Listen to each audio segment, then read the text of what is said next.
भज मन श्री राधे श्री राधे गोपाल भज मन श्री राधे भज मन श्री राधे भज मन श्री राधे भज मन श्री राधे भज मन श्री राधे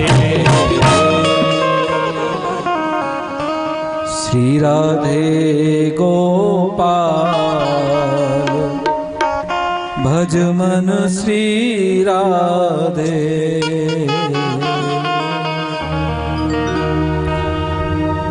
बोलिए नाम संकीर्तन महात्मा की जय जय जय श्री राधे जय जय श्री राधे जय जय श्री राधे श्याम।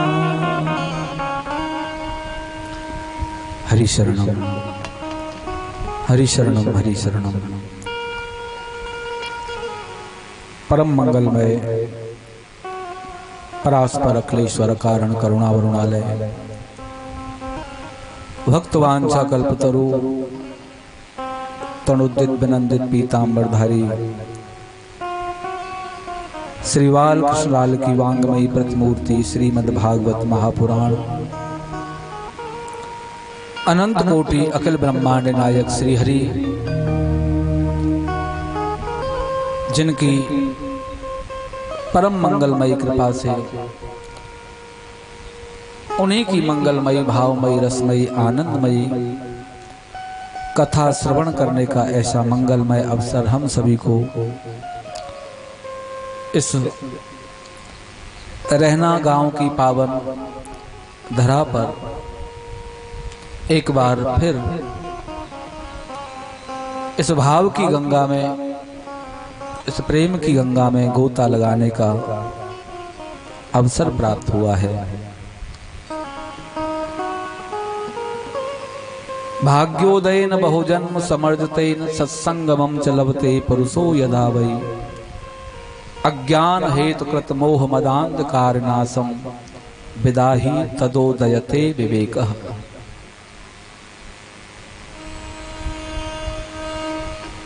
जिस परिवार ने इस कथा का पुनः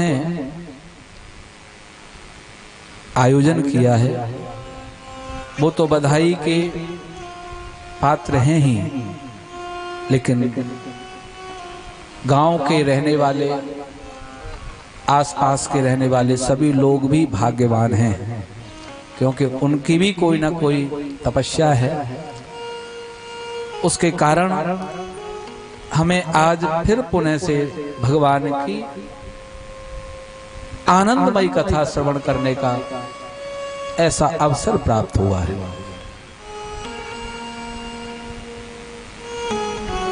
इस कथा का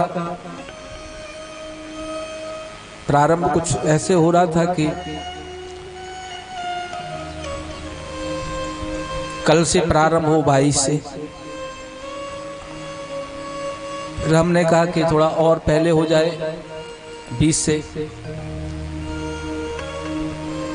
लेकिन उसका संयोग आज 9वीं से प्रारंभ हुआ। तो यहाँ दोनों का ही संयोग, आज नवरात्रा का विश्राम और उसमें माँ शक्ति की पूजा हमने सभी ने आज की है। सभी ने अपने घर में कन्याओं का आह्वान किया, उनका पूजन किया और यथाशक्ति दान दक्षिणा दे करके विदा किया है। तो वह एक संयोग, लेकिन सबसे बड़ा एक संयोग जो हमारे मन में आज ही आया, और वो संयोग क्या है?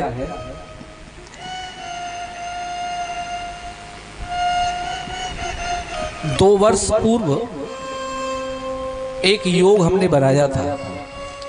शुक्रताल की भूमि पर श्रीमद् भागवत कथा का योग बनाया था कि कथा ऐसे इस प्रकार से रखी जाए कि जो शरद पूर्णिमा पर रास की कथा का योग बने, ऐसा हमने 2 वर्ष पूर्व पहले योग बना करके उस कथा को किया था शुक्रताल में, क्योंकि बाहर से जजमान थे तो वहाँ हुआ। लेकिन आज जब हम गाड़ी में आ रहे थे सुबह, ये संयोग हमने अभी तक विचार में ही नहीं था, लेकिन आज जब गाड़ी में आते होते विचार आया कि हमने ये योग बनाया नहीं, लेकिन आज कथा का शुभारंभ होने का मतलब है कि शरद पूर्णिमा वाले दिन रास की कथा का गायन यहाँ किया जाएगा। ये सबसे बड़ा योग है। तो बनाया नहीं, बन गया। तो उसका भी एक विशेष महत्व है कि शरद पूर्णिमा को हम लोग गोपी गीत का पाठ करें और महाराज की कथा सुने। एक विशेष करके लोग, अभी हमारे वृंदावन में तो उस दिन महाराज की लीलाएं होती हैं रात में, तो यहाँ तो एक संयोग बन गया और अनायास बना। हमने नहीं बनाया ना, आपने मन में था ना, हमारे मन में था, लेकिन प्रभु ने बना दिया।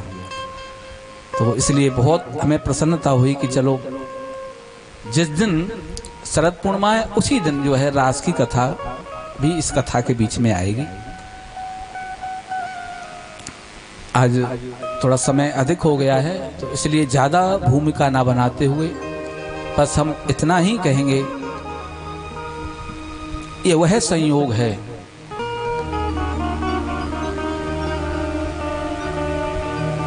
शरीर छिनने का भय है, शरीर छिनने का भय है, गाड़ी छिनने का भय है, जमीन जायदाद छिनने का भय है। डर रहता है कहीं हमारी गाड़ी ना छिन जाए, शरीर ना छिन जाए, जमीन ना छिन जाए, मकान ना छिन जाए। लेकिन ये सत्य है, जिससे हम डरते हैं वो होता है। शरीर एक ना एक दिन छीना जाएगा, शरीर भी छिन जाएगा, जमीन भी छिन जाएगी, मकान दुकान सब छीने जाएंगे, लेकिन एक ही वस्तु है जो छीनी नहीं जा सकती, और वो है ये सत्संग, कथा और नाम। आप यहाँ जो श्रवण करने के लिए बैठे हैं, किसी की ताकत नहीं है कि जो तुम सत्कर्म कर रहे हो, जो कथा श्रवण कर रहे हो, उसे कोई छीन ले, उसे कोई नहीं छीन सकता। सत्य बात तो ये है, ये काल चक्र ऐसा है, ये काल चक्र ऐसा है, ये किसी को छोड़ता नहीं है। ये काल का जो चक्र है, ये ऐसा चक्र है कि ये किसी को छोड़ता नहीं है। जब काल से पूछा गया कि तू क्या क्या खा जाता है, तो काल ने कहा मैं सब कुछ खा जाता हूं। मैं समय को खा जाऊंगा, तुम्हारे शरीर को खा जाऊंगा, तुम्हारी श्वासों को खा जाऊंगा। तो किसी संत ने कहा, जो यहां बैठ कर के सत्संग कर रहे हैं, जो ये भजन कर रहे हैं, इसको खा सकता है क्या? काल कहता है कि मैं शरीर को खा जाऊंगा, समय को खा जाऊंगा, श्वास को खा जाऊंगा, तेरे जीवन को खा जाऊंगा। लेकिन जब संत ने पूछा, जो किया गया सत्संग है, जो किया गया भजन है, क्या उसे खा सकते हो? काल कहता है यहां मेरी पकड़ नहीं है, इसे मैं नहीं खा सकता। इसलिए प्यारे, हम और आप आज वह कमा रहे हैं जो काल की पकड़ से भी ऊपर है, जो काल की पकड़ से भी जो बाहर है, वो है भगवान की कथा। हरि नाम का पारस पाश में था, हरि नाम का पारस पास में था, मति मंद गंवार में जान न पाया। बन मार्ग की धूल बटोरन में मैंने हीरा सा जन्म वृथा ही गंवाया। था क्या?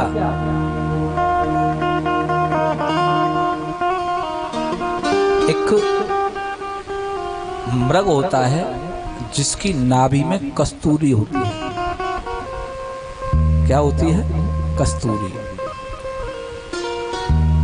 जिस मृग की नाभि में कस्तूरी होती है वह मृग को लगता है कि ये सुगंधी आ कहां से रही है, ये सुगंधी कहां से आ रही है।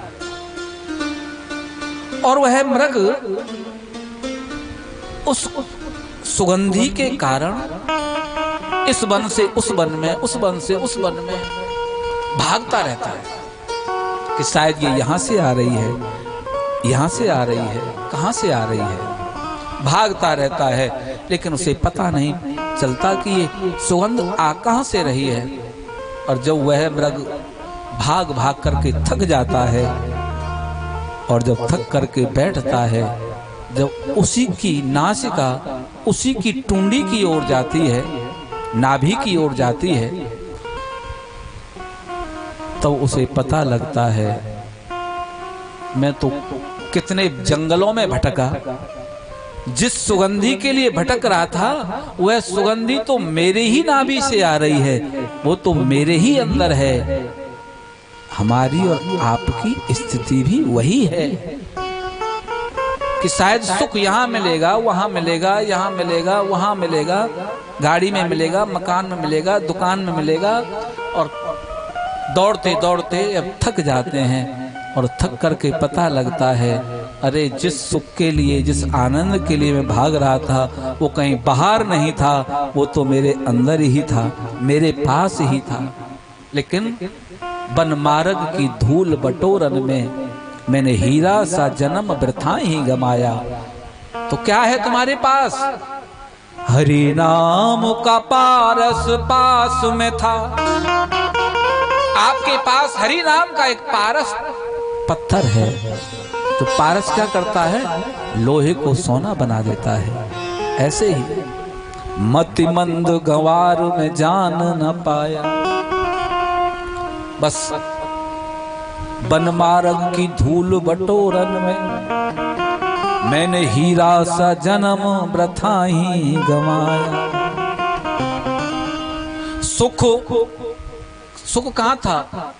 सुख था अथाह भराउर में, वो तो मेरे अंदर ही था। मत मंद गंवार पहचान न पाया।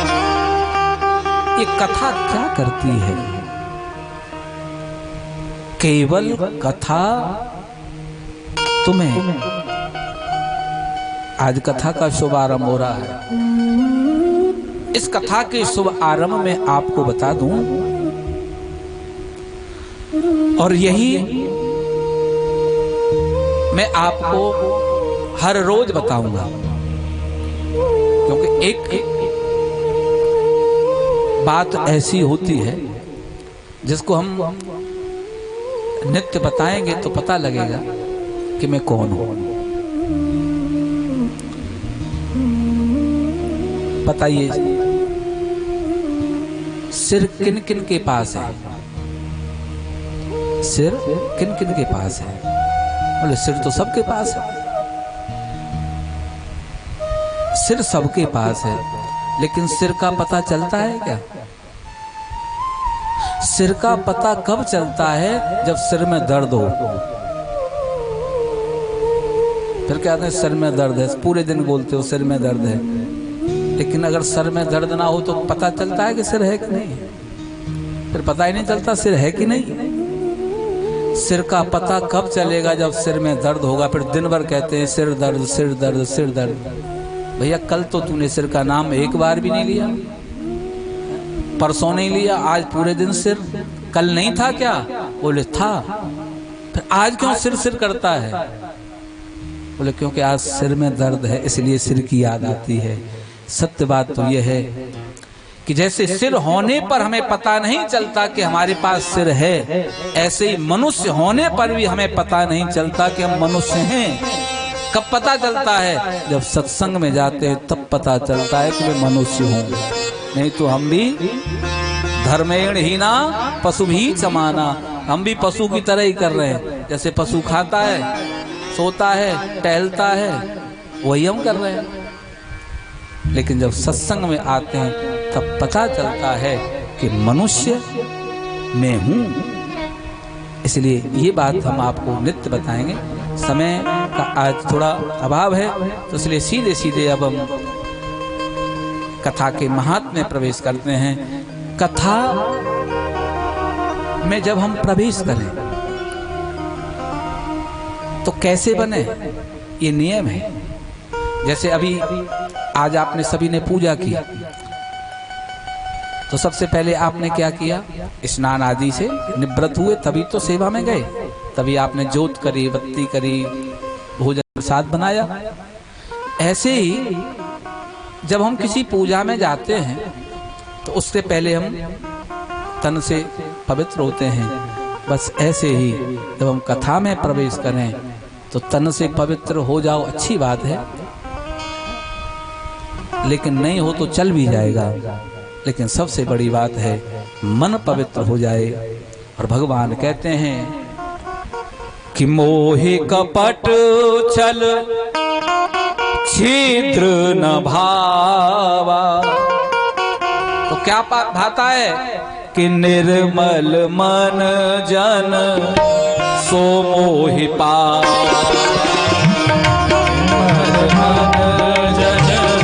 सो मोहि पावा।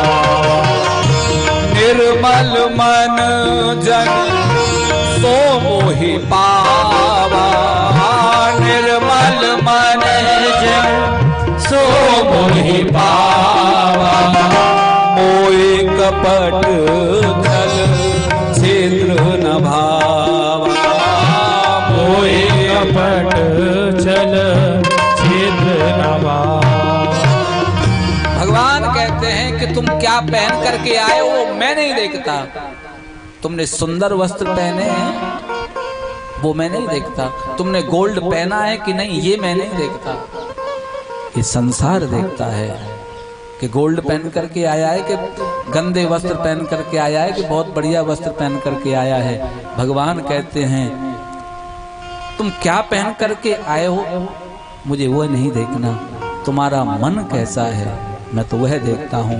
तो कथा में प्रवेश करते हैं तो सबसे विशेष बात है जब भी आए भगवान गीता में कहते हैं कि सर्वधर्मान परित्यज्यम मामेकं शरणं व्रजं अहं त्वां सर्व पापेभ्यो मोक्षयिष्यामि मा शुचः। सर्वधर्मान परित्यज्यम, इतना करना संसार में चाहे टेढ़े चलना, संसार में चाहे टेढ़े मेढ़े चलना, लेकिन मेरे सामने सीधे आना। समर्पण, जब हम कथा में प्रवेश करें तो हमारा समर्पण हो। भगवान कहते हैं जो सर्वधर्मान परित्यज्यम मामेकम शरणं व्रज, जिस समय आप भगवान के हो जाओगे, ठीक है ना। अच्छा एक बात बताओ, जिसके तुम हो गए, जिसके तुम हो गए तो तुम्हारे पास जो भी है वो किसका हो जाएगा? जिसके तुम हो गए उसका हो जाएगा। तो भगवान भी तो यही कह रहे हैं कि सर्वधर्मान परित्यज्यम मामेकं शरणं व्रजं अहं त्वां सर्व पापेभ्यो। क्या कह रहे हैं कि भैया फिर पाप की चिंता ना करना, मैं पापी हूं, क्यों कि जब तू मेरा हो गया तो पाप थोड़ी तेरे पास छोड़ दूंगा, तो तेरा पाप भी फिर मेरा हो गया। इसलिए सच्चिदानंद रूपाय विश्वोत्पत्त्यादि हेतवे तापत्रय विनाशाय श्री कृष्णाय वयं नमः। ये श्रीमद् भागवत कथा का महात्म का श्लोक है। मैं इसलिए कह रहा हूं कि हमारी रुचि कब होगी? जब हम किसी के बारे में जानेंगे, तभी तो उससे हमारा प्रेम होगा। ऐसे ही कथा से पहले कथा का महात्म गाया गया। क्यों गाया? इसलिए गाया गया ताकि कथा में हमारी रुचि हो जाए। सतचित आनंद, सत्य क्या है, चित्त क्या है और आनंद क्या है?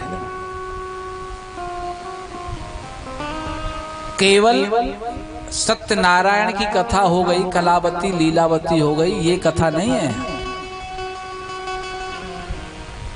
सत्यनारायण की कथा हम करते हैं, किसी का तो सत्यनारायण की कथा हो रही है, तो उसमें एक अलग बात है कि उसमें लीलावती की कलावती की कथा है, लेकिन मूल जो है आपने सत्यनारायण की पुस्तक पर लिखा देखा होगा, सत्य नारायण।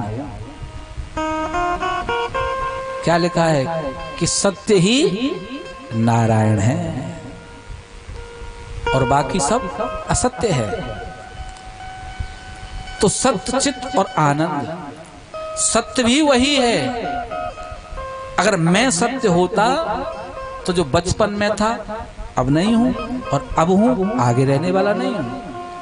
अगर संसार सत्य होता तो पहले जैसा था अब नहीं है, और अब है वो आगे रहने वाला नहीं है, परिवर्तनशील है। जो एक रस रहता है, जो सदा रहता है, वो सत्य है। सत्य, चित्त, ज्ञान। ज्ञान मनुष्य में आता है लेकिन चला भी जाता है, इसलिए वो स्थिर ज्ञानी नहीं है, आता है चला जाता है। तो सत्य भी वही है, चित्त भी वही है, और आनंद भी वही है। क्योंकि वास्तविक देखा जाए, जिसको हम आनंद कहते हैं संसार की वस्तु को, उसमें आनंद नहीं है। वो हमारी एक मान्यता होती है, गाड़ी आई बड़ा आनंद आ गया। हाँ, गाड़ी आने के बाद उसको आनंद नहीं, सुख कह सकते हैं, सुख कह सकते हैं, आनंद नहीं कह सकते। क्यों? इसलिए नहीं कह सकते, आनंद का कोई उल्टा नहीं है, सुख का उल्टा तो है। सुख का उल्टा क्या है? दुख। रात का उल्टा दिन, दिन का उल्टा रात।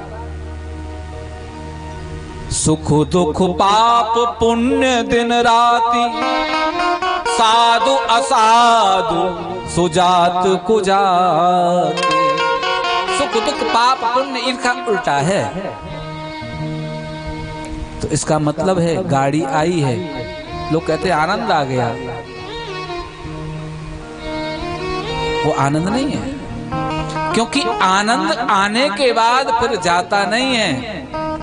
ये क्या है? सुख है, और सुख आएगा तो समझ लेना जाएगा। ये दो ही तो स्टेशन है, दो ही स्टेशन है। अगर सुख के स्टेशन से बैठे तो दुख के स्टेशन पर यात्रा पूरी हो जाएगी, और दुख के स्टेशन से बैठे तो सुख के स्टेशन पर यात्रा पूरी हो जाएगी। बात खत्म। आनंद क्या है भैया? आनंद तो केवल परमात्मा है। गाड़ी में सुख होता तो वो जीवन भर रहता, नहीं रहता, बराबर नहीं रहता। क्यों? गाड़ी ली, बड़ी खुश हुए, कहते बड़ा आनंद आया, लेकिन कल चोरी हो गई। जो सुख मिल रहा था, गाड़ी आई, बहुत खुश हुए, लड्डू बांटे,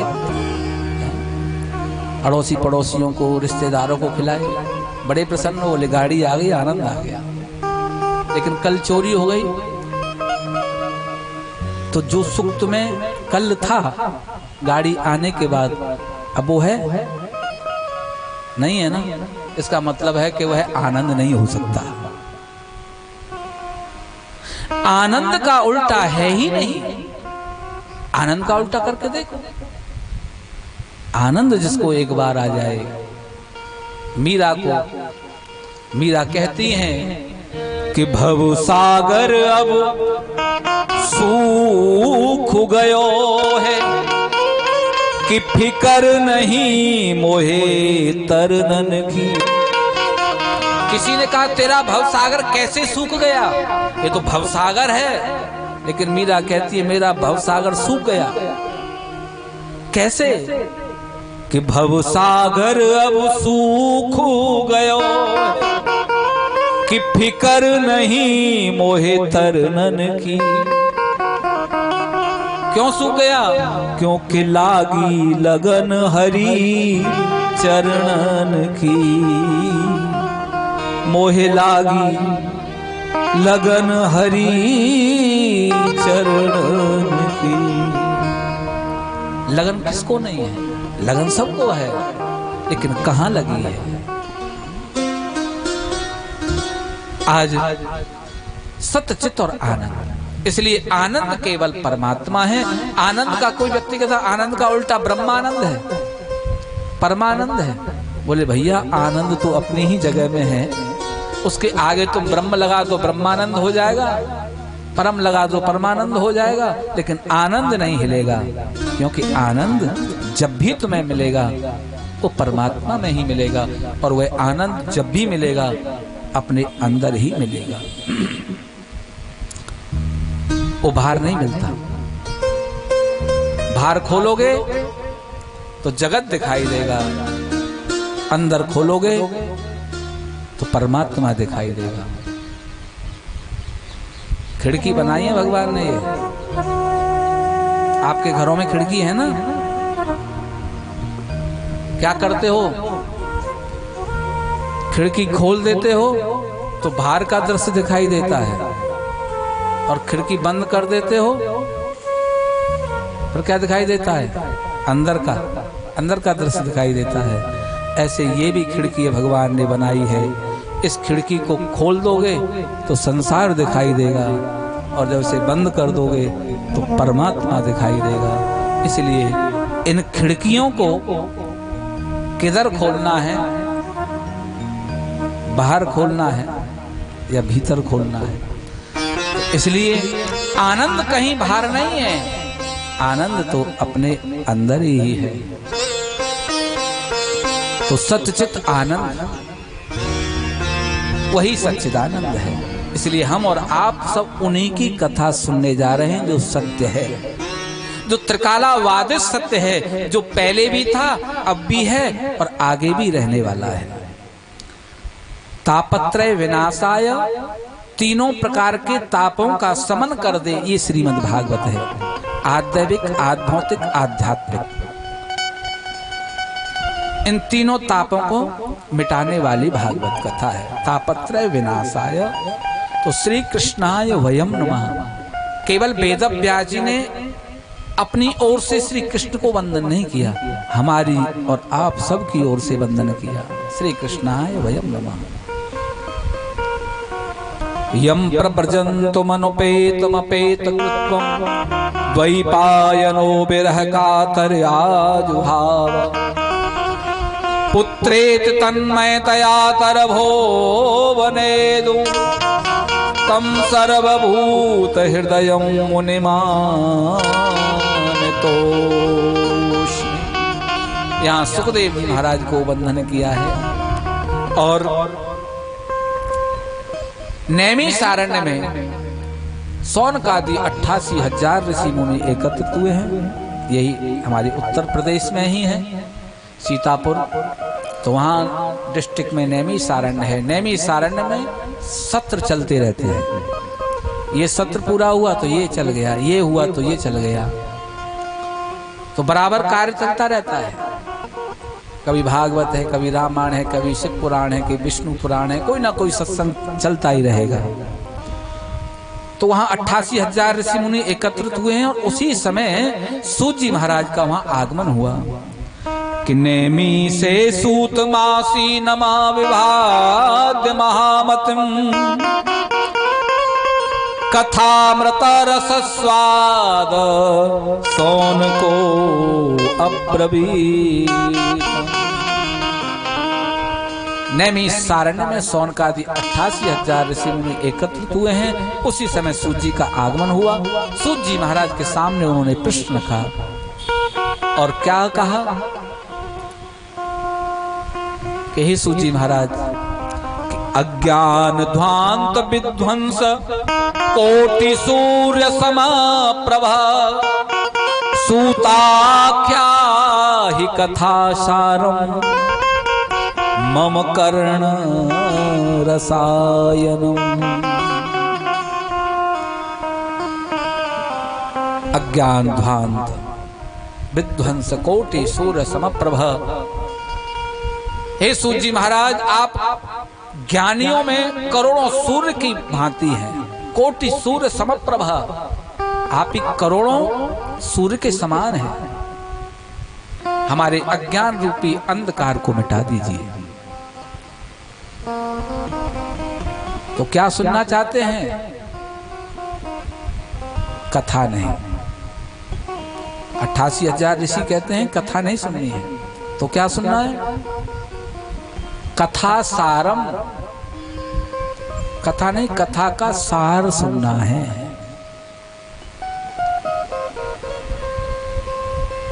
अच्छा, सार क्या है? हमारे यहाँ कहते हैं कि ये कथा, ये जितने पुराण हैं वो एक वन की भांति है। जंगल पता नहीं कहां कहां घूमे, लेकिन मूल सार मिल जाए तो सब कुछ मिल जाए। सार एक विचार करो, जैसे हमने आपको 2 किलो दूध दे दिया, 2 किलो दूध दिया और कहा कि जोत जला दो। 2 किलो दूध में जोत जला दो। अगर महाराज नहीं जलेगी, ऐसे कैसे जल जाएगी? बुझ जाएगी। लेकिन उस दूध से जोत कैसे जलेगी? दूध को गर्म करो। है? समझ में आ गई बात? फिर क्या करेंगे? थोड़ा ठंडा करेंगे। ठंडा करके फिर क्या करेंगे? जब लगा कि अब जो है जमाने के लिए है तो उसको जमा देते हैं।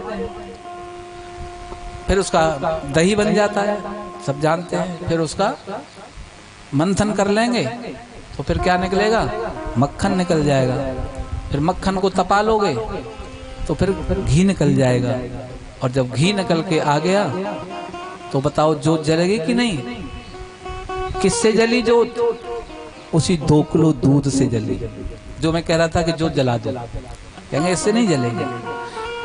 वास्तविक देखा जाए, जो उस दूध का मूल सार है, इस दूध का जो मूल सार है वो क्या है? इस दूध का मूल सार है घी। तो इसलिए आपसे पूछा जाए, बताओ दूध महंगा होता है कि दही?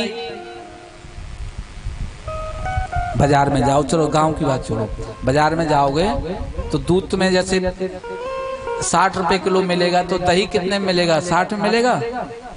नहीं मिलेगा ना, वो ज्यादा में मिलेगा। तो बताओ दूध महंगा होता है कि दही? दही। दही महंगा होता है कि मक्खन? मक्खन। मक्खन महंगा होता है कि घी? घी। तो घी क्या है? घी सार है। तो संतों ने कहा कथा सारम मम कर्ण रसायनम। हमें कथा नहीं सुननी तो क्या है? बोले महाराज इस हमें तो कथा का सार सार सुना दीजिए। ये श्रीमद् भागवत क्या है? ये महाराज कथा का सार ही सार है। इसलिए तो क्या हो जाए? ये कथा जब सुने हम तो हमारा जीवन कैसा हो जाए? ये कथा संसार के लोगों के लिए औषधि बन जाए। संसार के जीवों के लिए ये कथा औषधि बन जाए। ऐसी कृपा करो और हमारे लिए ये रसायन बन जाए। रसायन क्या है? भैया कथा सुन सुन करके उसके मूल सार में आ गए। और जब मूल सार आपने समझ लिया, बोले क्या है इसका मूल सार कथा सुन करके? बोले भैया इसका मूल सार है नाम। हरि नाम हरि नाम हरि नाम एव केवलम।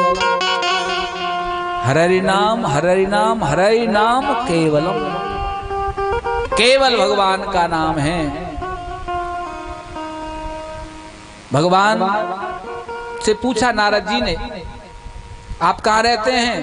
तो नारद जी से भगवान कहते हैं, ना हम बसामि बैकुंठे योगी नाम हृदय न च मदभक्ता यत्र गायन्ते तत्र तिष्ठामि नारद। हे नारद, मैं बैकुंठ में नहीं रहता। ना हम बसामि बैकुंठे, मैं बैकुंठ में नहीं रहता, मैं योगियों के हृदय में नहीं रहता।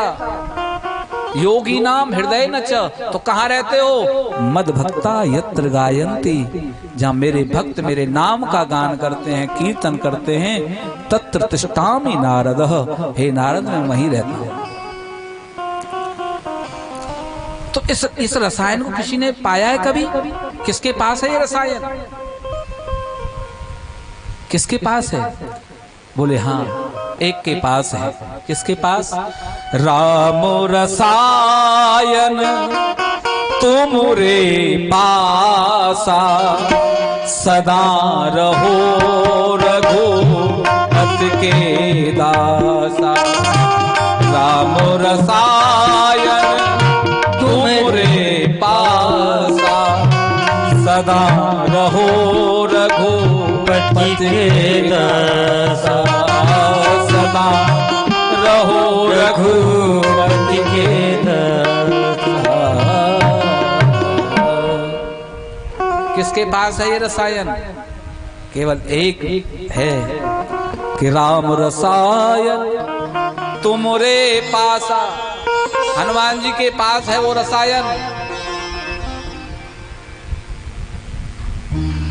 तो हनुमान जी ने क्या कर रखा है? कि सुमिर पवन सुत पावन नाम। और क्या कर रखा है? कि अपने बस कर राखे राम। ये है मूल। कथा सुनकर के जीवन में नाम ठहर गया, बस कुछ नहीं करना। आप नारायण गाओ, जीवन का मूल सार वही है। इसलिए संत कहते हैं मम कर्ण रसायनम, हमें केवल रसायन चाहिए। और फिर नाम के प्रभाव से राम जी का प्रभाव इस युग में भी है, त्रेता युग में भी तो था, इस युग में भी है, लेकिन है कि नहीं एक पक्का पता नहीं। लेकिन राम जी के जो भक्त हैं हनुमान जी, उनके लिए राम जी ने कह दिया कि चारों युग, सतयुग त्रेता द्वापर कलयुग, हमारा कोई पता नहीं सतयुग हमारा प्रभाव है कि नहीं। सतयुग में राम जी को कोई नहीं जानता, त्रेता में आए, लेकिन तुम्हारा कि चारों युग परताप तुम्हारा और है प्रसिद्ध जगत उजियारा। इसलिए मूल है नाम। तो यहाँ पर मम कर्ण रसायनम, वह कथा हमें सुनाइए, वही कथा सुना रहे हैं। तो आइए, नैमिषारण्य में शौनकादि ऋषियों ने कहा, हे सूत जी महाराज हमें कथा का सार सुनाइए। सूत जी कहते हैं मेरे गुरुदेव ने जो सुनाया हुआ मैं तुम्हें सुना रहा हूं। हमारे यहाँ मुझे जो गुरुदेव ने सुनाया वही आपको सुना रहा हूं। मेरे गुरुदेव सुखदेव जी ने जो सुनाया हुआ आप सुन लीजिए। जिस समय राजा परीक्षित को श्राप लगा और अनशन व्रत लेकर गंगा जी के तट पर आकर के विराजमान हुए, पूरा गंगा जी का तट भरा हुआ है, और उसी समय सुखदेव जी का आगमन हुआ। सुखदेव जी महाराज कथा सुनाने बैठे राजा परीक्षित को। एकाग्रचित्त होकर के राजा परीक्षित का साथ सुनने बैठे हैं। लेकिन देवताओं को लगा कि राजा जिस एकाग्रता से कथा सुन रहे हैं, एकाग्रचित्त होकर के, कहीं ऐसा ना हो भगवान प्रसन्न हो जाएं और कहीं मांग ले, और कहीं मांग लिया मेरा इंद्रासन। सबको अपनी अपनी गद्दी की चिंता रहती है। बोले ये मांगे उससे पहले इसको हम अमृत दे देते हैं, क्योंकि ये कथा सुन रहा है, केवल तक्षक दंशन इसको होगा, सर्प डसेगा, इसके कारण कथा सुन रहा है। तो तुरंत देवता आ गए और राजा परीक्षित को कहा कि ये अमृत पी लीजिए, तुम्हें तक्षक डसेगा तो मृत्यु नहीं होगी, और इसके बदले में कथा हम सुन लेंगे। परीक्षित ने मन में विचार किया, इतने समय से कभी देवता नहीं आए, आज ही आए, अभी 1 घंटा कथा प्रारंभ नहीं हुई, ये अमृत लेकर के आ गए। जिस अमृत के लिए इतना झगड़ा, अमृत कोई ऐसे देवता थोड़ी देने वाले। इस अमृत के लिए भगवान को कितना कष्ट उठाना पड़ा, कितने अवतार हुए। भगवान का कच्छप अवतार हुआ, धनवंतरी अवतार हुआ, इसमें मोहिनी अवतार इसमें भगवान का हुआ, और फिर जब अमृत निकला तो फिर युद्ध हुआ, और युद्ध के बाद ये अमृत मिला है। ये देवता ऐसे तो देने वाले हैं नहीं, इसका मतलब है कोई ना कोई रहस्य तो जरूर है। परीक्षित ने कहा मैं अभी गुरुदेव से थोड़ी वार्ता करूं, क्योंकि देवता पहले गुरुदेव के पास ही आए थे, सुखदेव जी से ही कहा था कि इसके बदले में हमें कथा सुना दीजिए, ये अपने शिष्य परीक्षित को पिला दीजिए। लेकिन सुखदेव जी समझ गए कि ये कथा अधिकारी नहीं है, कथा का अधिकारी क्रय विक्रय नहीं करता। सुखदेव जी ने मन में विचार किया, ये श्रोता बन करके नहीं, ये व्यापारी बन करके आए हैं, ये ले लो, ये दे दो। और कथा व्यापार नहीं है, कथा व्यापार नहीं है। कि विप्रई भागवती वार्ता, गेहे गेहे जने जने, कारता कण लोभेन, कथा सारस्ततो गतः। कथा में क्रय विक्रय जब होता है तो कथा सार स्ततो गतः, कथा का जो महत्व है वो चला जाता है। इसलिए कथा में क्रय विक्रय नहीं, श्रद्धा मूल है। अब यहाँ पर राजा परीक्षित, जब सुखदेव जी ने उनको कह दिया कि मैं कथा तुम्हें नहीं सुना सकता क्योंकि तुम श्रोता बन करके नहीं आए, इसलिए कथा के अधिकारी नहीं हो, राजा परीक्षित के पास गए। परीक्षित ने भी गुरुदेव से पूछा, गुरुदेव मुझे ये बता दीजिए इस अमृत में और कथा में अंतर क्या है। तब गुरुदेव ने बताया, हे राजन, ये जो अमृत है जो देवताओं के पास है, इसमें बड़ा झंझट है। इसको पी तो लोगे, पी करके तुम जी भी लोगे, लेकिन मरना पड़ेगा। इस अमृत को पीने के बाद इंद्र को भी मरना पड़ता है, इंद्र बदलते हैं ना, तो मरना तो पड़ेगा। अभी तो जीवित कर देगा, लेकिन पुनः बाद में तो मरना ही पड़ेगा। और ये कथा अमृत, ये तुम्हें दीर्घ जीवी बना सकती है, और ये कथा अमृत तुम्हें दिव्य जीवी बना देगा।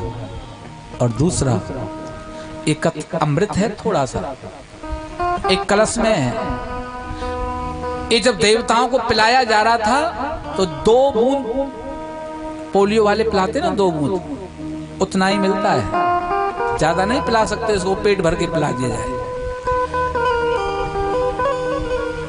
इसमें केवल थोड़ा थोड़ा पिलाया जाता है। और ये कथामृत क्या है? बोले जितना पीना चाहो पियो, है? जितना पीना चाहो पियो, और पीते पीते मन बन जाए, पीते पीते मन बन जाए कि डूबना है तो डूब जाओ। सत्य बात तो ये है, नदी में डूबना, समुद्र में डूबना, सरोवर में डूबना, कुआं में डूबना, वो डूबना अलग है, वास्तविक देखा जाए डूब तो अब भी हम रहे हैं। कुआं में नहीं डूब रहे, सरोवर में नहीं डूब रहे, किसी नदी में नहीं डूब रहे, संसार में डूब रहे हैं। डूब तो रहे हैं, लेकिन याद रखना जो इसमें डूब गया है, जो इसमें डूब गया है, वास्तविक डूबा उसी को कहते हैं। भरा है भाव का दरिया, नहा लो जिसका जी चाहे। हजारों रत्न बेकीमत भरे आला से हैं आला, लगाकर प्रेम से गोता निकालो जिसका जी चाहे। लगाकर प्रेम से गोता निकालो जिसका जी चाहे। इसमें डूब करके कुछ ना कुछ मिलेगा। जब जब डूबोगे कुछ ना कुछ लेके आओगे, जब डूबोगे जब कुछ ना कुछ मिलेगा। लगाकर प्रेम से गोता निकालो जिसका जी चाहे। क्यों? हजारों रत्न बेकीमत भरे आला से हैं आला। ये रस ही रस है। तो इसलिए इसमें पीना चाहो पियो, डूबना चाहो डूब जाओ। और राजन, ये अमृत वासनाओं को बढ़ाने वाला है और ये कथा अमृत वासनाओं को मिटाने वाला है। क्योंकि देवता अपने पुण्यों को भोगने के लिए तो स्वर्ग में है, वहां भोगते हैं। फिर पुण्य छीणे मर्त लोकम विसंति, जैसे ही पुण्य छीण हुए नीचे आए। आप बंबई गए, कलकत्ता गए, होटल में ठहरे, होटल में ठहरे, लेकिन जैसे ही होटल वाले को लगा कि अब पेमेंट नहीं आ रहा है, खत्म हो गया, पूंजी खत्म हो गई, तो तुम्हें रखा जाएगा? क्या करेगा? खाली करो। बस जैसे तुम बंबई गए और होटल वाले का तुमने पेमेंट जब देखा पूंजी खत्म है तो खाली करो, ऐसे ही स्वर्ग में जाने वाले देवताओं की स्थिति भी वैसे ही है। जैसे ही पुण्य क्षीण हुए, चलो खाली करो स्वर्ग।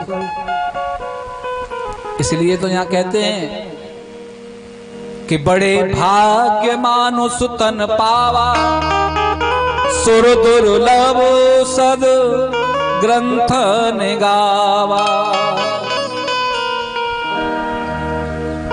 होता क्या है? मनुष्य देह पाकर के जीव ऊर्ध्व गति को जाता है और देवता नीचे आते हैं। इसलिए हम और आप सब देवताओं से बड़े हैं। आज क्यों? क्योंकि जो हम कर रहे हैं वो देवता चाह करके भी नहीं कर सकते। देवता कहें कि हम कथा सुन लें, कथा करा लें, कर सकते हैं? नहीं कर सकते। वो सत्संग नहीं करते, वो नाम जप नहीं करते, वो कथा नहीं सुनते, वो कथा नहीं करा सकते। इसलिए तो गोस्वामी जी ने कहा बड़े भाग मानुष तन पावा, सुर दुर्लभ। जो देवता हैं सुर, दुर्लभ सदग्रंथ न गावा। आज देवता भी ललायत हैं। जब हम यहाँ बैठे हैं ना तो वो कहते हैं कि धन्य है तुम हमसे, तो क्योंकि जो आनंद तुम ले सकते हो वो हम नहीं ले सकते। तो इसलिए मनुष्य देह पा करके तो हमारे पास जो सत्कर्म की पूंजी है वही हमें कथा में लेकर के आती है, वही हमें बिठाती है, वही ये सत्कर्म कराती है। सूत जी कहते हैं, हे श्रेष्ठ मुनि, जैसे ही राजा परीक्षित ने कहा कि ले जाओ, हमें नहीं चाहिए अमृत, भगा दिया। देवता गए, जाकर के ब्रह्मा जी से बोले, ब्रह्मा जी कि हे पितामह, हमको राजा परीक्षित और सुखदेव जी ने भगा दिया। हम अमृत लेकर के गए थे ताकि अमृत ले लीजिए, कथा अमृत दे दिए, लेकिन उन्होंने हमारी एक बात भी नहीं सुनी और हमको भगा दिया। ब्रह्मा जी का देखो तो सही, 7 दिन के बाद परीक्षित का क्या होता है? 7 दिन वहीं रहे और 7 दिन के बाद जब राजा परीक्षित का मोक्ष हुआ, विमान पर बैठ करके जब जाने लगे, तब ब्रह्मा जी को आश्चर्य हुआ। उन्होंने तुरंत जो है श्रीमद् भागवत को लिया और श्रीमद् भागवत को एक पल्ले में रखा और सारे पुराणों को दूसरे पल्ले में रखा। और जैसे ही तोला तो क्या हुआ, श्रीमद् भागवत का पल्ला जमीन को छू रहा था और जितने भी पुराण थे वो सब ऊपर उठ गए। बड़ा आश्चर्य हुआ ब्रह्मा जी को, कमाल है, सारे पुराण ऊपर उठ गए, श्रीमद् भागवत का पुराण भूमि को स्पर्श कर रहा है, इसका मतलब ये भारी कैसे है। सत्य बात तो ये है कि ये जो श्रीमद् भागवत कथा है, तेनेयम बांगमयी मूर्तिम प्रत्यक्षाम वर्तते हरे, स्वयं भगवान ही है ये, इसमें रस ही रस है। जैसे दिखने में ये पुष्प है, दिखने में ये पुष्प है, आपको दिखाई दे रहा है, लेकिन इसके अंदर पानी है ना। अगर मैं ऐसे करूं तो इसमें से क्या निकलेगा, उसका जो रस है वो पानी है उसमें अंदर, बाहर से वही दिख रहा है लेकिन उसके अंदर जो रस है। ऐसे ही वास्तविक दिखने में तो ये हमें एक पुस्तक दिखाई दे रही है, पोथी दिखाई दे रही है, लेकिन हर एक एक शब्द में जो है श्री कृष्ण ही विराजमान है। इसलिए श्रीमद् भागवत का मूल है कि जो श्रीमद् भागवत कथा का एक श्लोक, आधा श्लोक और आधे से भी आधा श्लोक जिस घर में गाया गया हो वो भगवान का मंदिर हो जाता है, ऐसा श्रीमद् भागवत में वर्णन है।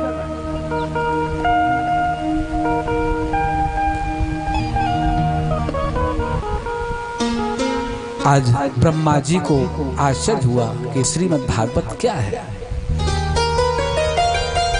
सूत जी महाराज से सौनकादि 88,000 ऋषियों ने बात सुन करके कहा कि हमें एक कोई और कथा सुनाइए जो इस कथा के माध्यम से कोई जीर्ण हुआ व्यक्ति भी इस कथा को सुन करके युवा हो गया, ऐसी कथा सुनाए। तब कथा सुनाने लगे कि एक बार सब लोकों में घूमते हुए मृत्यु लोक में नारद जी आए और घूमते घूमते श्रीधाम वृंदावन में गए तो वहां क्या देखा, एक अबला ने उनको यमुना जी के किनारे टहल रहे थे, एक अबला ने पुकारा,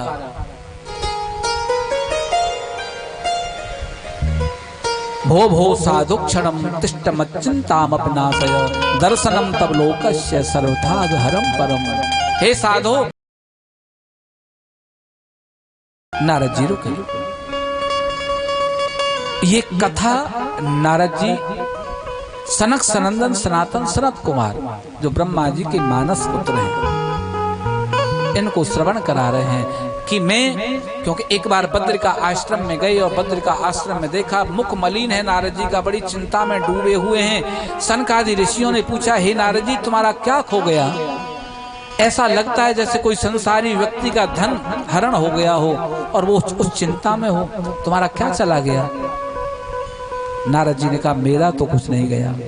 तब नारद जी वह कथा सुना रहे हैं कि मैं जब यमुना जी के तट पर घूम रहा था, आवाज मुझे मिली, भो भो साधु क्षणम, मैं रुका, एक अबला ने मुझे पुकारा। जब मैं वहां गया तो मैं क्या देख रहा हूं, साधु क्षणम तिष्ठ मच्चिंताम अपनाशय, आपके दर्शन से मुझे कुछ सुख मिल रहा है, आप थोड़ी देर रुकिए। तो यमुना जी के तट पर मैंने देखा दो पुरुष सोए हुए हैं जिनके श्वेत बाल हैं, लंबी लंबी श्वास चल रही है, पड़े हुए हैं।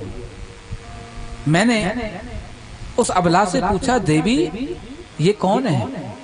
तो उसने कहा कि ये मेरे पुत्र हैं ज्ञान और वैराग। आप कौन हो? मैं माता हूं। नारद जी बड़े आश्चर्य में पड़ गए कि जो पुत्र हैं वो 100 वर्ष की अवस्था वाले हैं, माता है वो 16 वर्ष की अवस्था वाली है, आश्चर्य हुआ कैसे?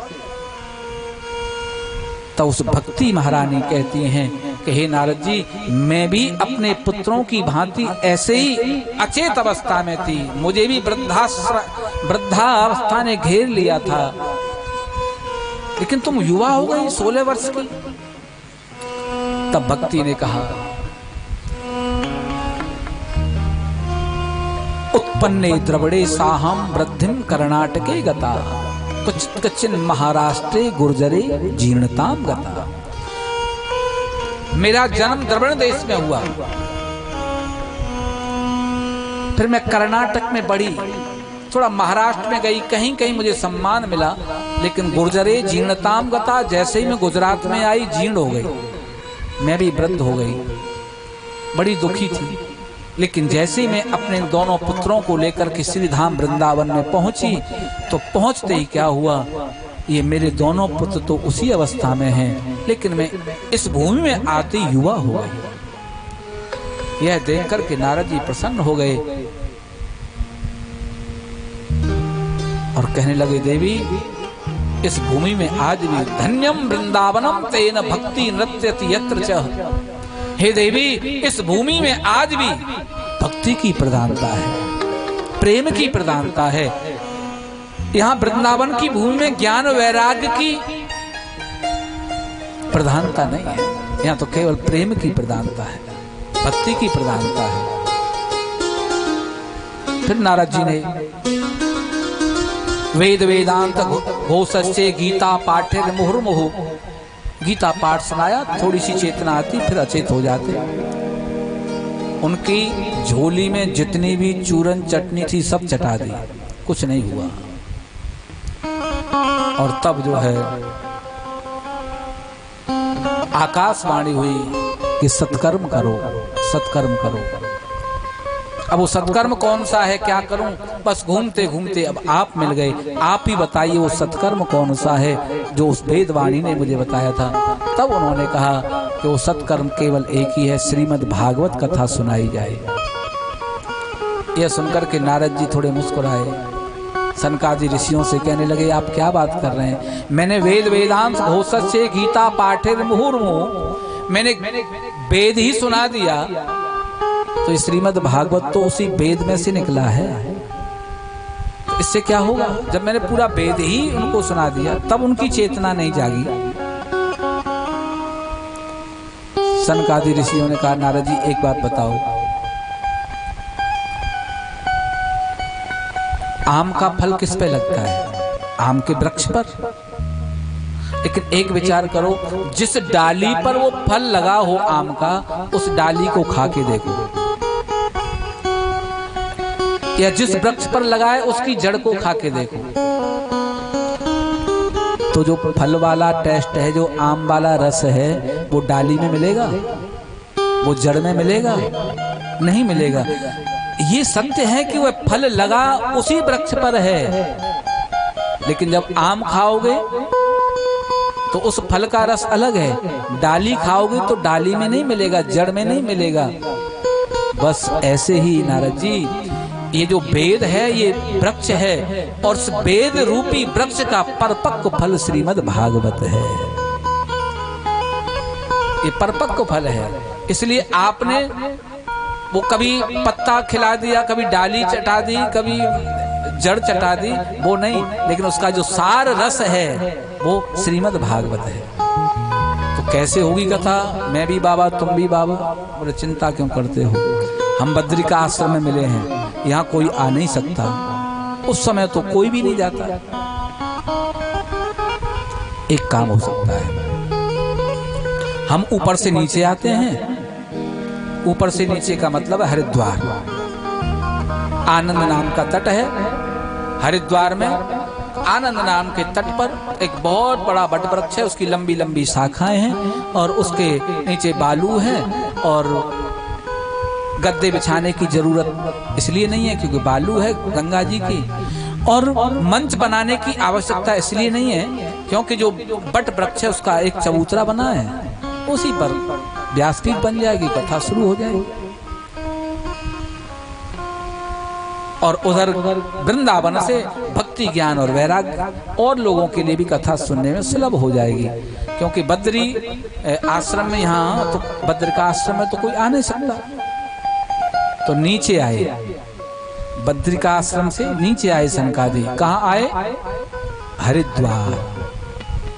हरिद्वार का मतलब है जो हरि का द्वार है। तो हरिद्वार क्या है? ये हरिद्वार है। एक तो हरिद्वार वहां जाना पड़ेगा, बोले वो हरिद्वार यहीं आया है। तो ये क्या करेगा? बोले ये भी हरि से मिलाने का द्वार है, ये हरिद्वार है।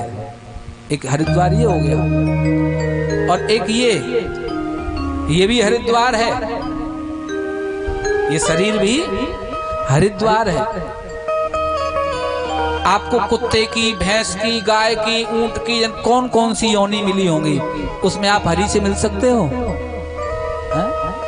कभी गधा बने, कभी कुछ बने, कुछ, तो वो हरिद्वार नहीं है। ये मनुष्य शरीर मिला, बोले ये क्या करेगा? बोले हरि से मिलाएगा। तो हरि से मिलाने वाला क्या हो गया? हरिद्वार हो गया। तो केवल वही हरिद्वार नहीं है, ये शरीर भी हरिद्वार है। आप ध्यान रखना। इसीलिए तो कहते हैं कि साधन धाम मोक्ष कर द्वारा, पाए न जो परलोक सुधारा। इससे साधन हो सकता है, कथा सुन सकते हो, कथा करवा सकते हो। गाय की योनि पवित्र है, लेकिन गाय कीर्तन नहीं कर सकती, कथा नहीं करा सकती, कथा नहीं सुन सकती। तो यही है वो शरीर, ये मानव देह क्या है? सीढ़ी है। मंदिर में जाते हैं आप, जब मंदिर में हम लोग जाते हैं तो सबसे पहले मंदिर, भगवान के दर्शन, भगवान के चरण बाद में हम लोग छूते हैं। लेकिन मंदिर में जाने से, प्रवेश करने से पहले भगवान के चरण बाद में छुएंगे। पहले किसको छूते हैं? मंदिर की सीढ़ी को छूते हैं, स्पर्श करते हैं। लोगों को देखा होगा आपने, आप किसी मंदिर में जाओ तो पहले सब क्यों करते हैं? इसलिए वंदन करते हैं कि यही वो सीढ़ी है जो मुझे भगवान से मिलाएगी, इसलिए यही वो सीढ़ी है जो तुम्हें परमात्मा से मिलाएगी। ये मनुष्य शरीर ही वो सीढ़ी है। इसलिए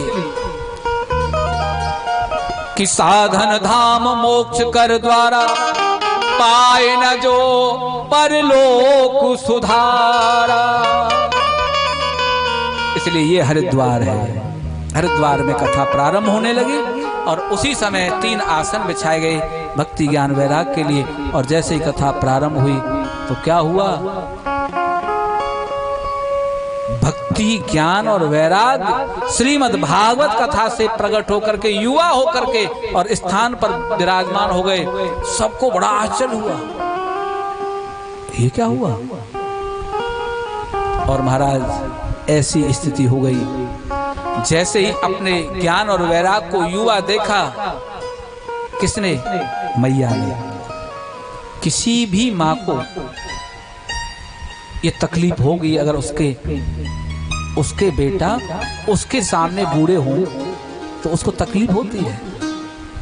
और ज्यादा तकलीफ तब होती है वो स्वयं स्वस्थ हो और उसके बेटा जो है अस्वस्थ पड़े हों, तब और कष्ट होता है। लेकिन आज क्या हुआ? जो अस्वस्थ उसके पुत्र थे, ज्ञान और वैराग, वो चेतना में आ गए, युवा हो गए। और जैसे ही अपने ज्ञान और वैराग को युवा देखा तो भक्ति पर रहा नहीं गया, वो नाचने लगी। और जैसे ही भक्ति नाचने लगी तो याद रखना, भक्ति को नाचते हुए जब देखा तो जितने भी वहां भक्त हरिजन थे, भगवान के प्रेमी थे, भक्ति को नाचते हुए वो भी नाचने लगे। और जब भक्त नाचने लगे, भक्ति नाचने लगी, ज्ञान वैराग नाचने लगे। अब विचार करो, जहां ज्ञान वैराग नाच रहे हो, भक्ति नाच रही हो और भगवान के भक्त नाच रहे हो, तो वहां भगवान रह सकते हैं क्या? तो हुआ क्या कि जब देखा कि सभी नाच रहे हैं तो स्वयं हरि भी वहीं प्रकट होकर के नाचने लगे गंगा जी के तट पर। और सत्य बात तो यही है, जैसे कभी हम कीर्तन में नाच रहे हैं, भजन में नाच रहे हैं, ये कौन नाच रहा है? बोले तुम्हारे हृदय में जो विराजमान भक्ति है वही तुम्हें नचा रही है। वृंदावन में चले जाओ, परिक्रमा लगाते हुए जो नाच रहे हैं, गिरिराजी में चले जाओ, जो मस्ती में नाच रहे हैं, ये वो नहीं नाच रहा है, इसके हृदय में बैठी हुई भक्ति से नचा रही है। बस हमारे जीवन में यही तो है नाच सब रहे हैं, कौन नहीं नाच रहा है? कोई संसार में नाच रहा है, कोई वासनाओं में नाच रहा है, लेकिन असली व्यक्ति वही है जो भगवान के प्रेम में नाच रहा है। तो भक्ति नाचने लगी, और जैसे ही भक्ति नाचने लगी तो महाराज क्या हुआ, वेद व्यास जी, सुखदेव जी, प्रहलाद जी, और बीच बीच में जो है सुखदेव जी करते हैं जय हो जय हो। ऐसा नाम संकीर्तन हुआ, बड़ा आनंद हुआ। श्री कृष्ण गोविंद हरे मुरारे, हे नाथ नारायण वासुदेवा। श्री कृष्ण गोविंद हरे मुरारे, हे नाथ नारायण वासुदेवा। श्री कृष्ण गोविंद हरे मुरारे, हे नाथ नारायण वासुदेवा। श्री कृष्ण गोविंद हरे मुरारे, हे नाथ नारायण वासुदेवा।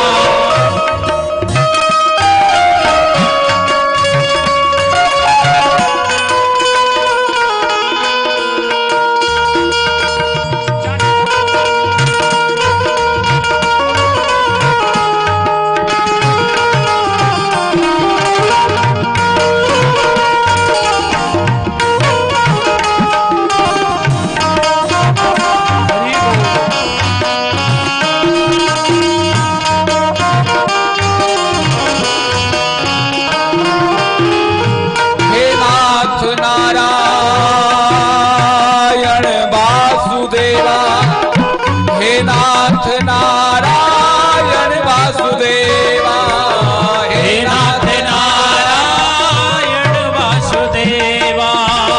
हे नाथ नारायण वासुदेवा, हे नाथ नारायण वासुदेवा, हे नाथ नारायण वासुदेवा। श्री कृष्ण गोविंद हरे मुरारे, हे नाथ नारायण वासुदेवा। श्री कृष्ण गोविंद हरे मुरारे, हे नाथ नारायण वासुदेवा।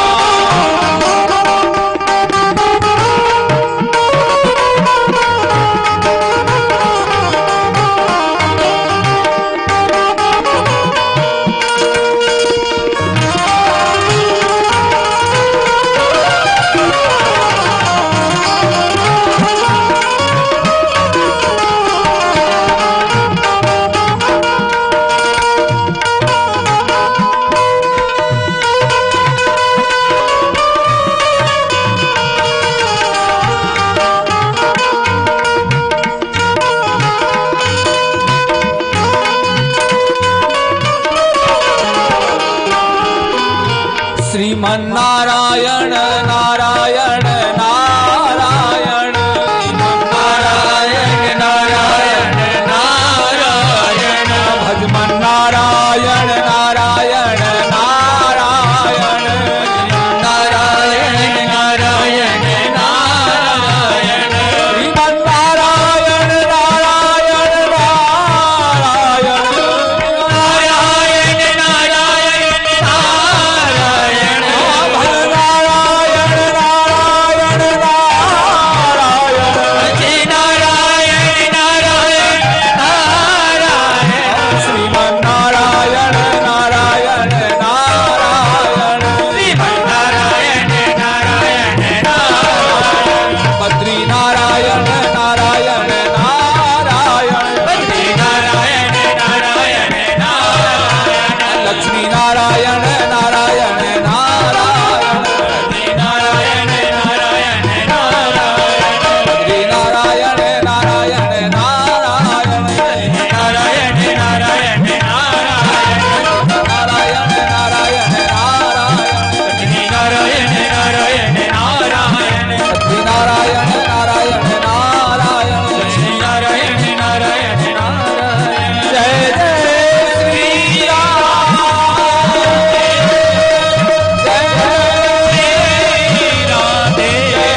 ऐसा आनंद हुआ, सब कीर्तन करने लगे